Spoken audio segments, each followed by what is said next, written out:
أعوذ بالله من الشيطان الرجيم. بسم الله الرحمن الرحيم.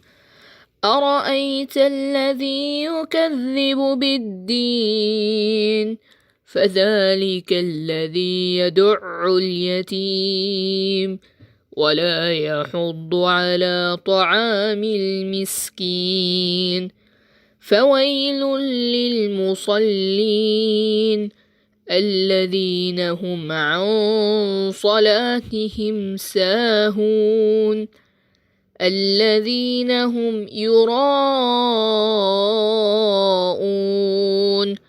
ويمنعون الماعون.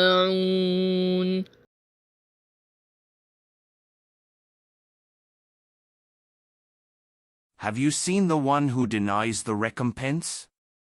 That is he who repulses the orphan harshly and does not encourage the feeding of the poor. So woe to those who pray, but who are heedless of their prayer, those who make show of their deeds and withhold simple assistance.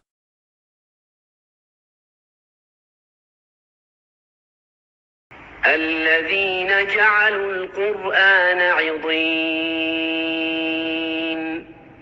Who have made the Quran into portions.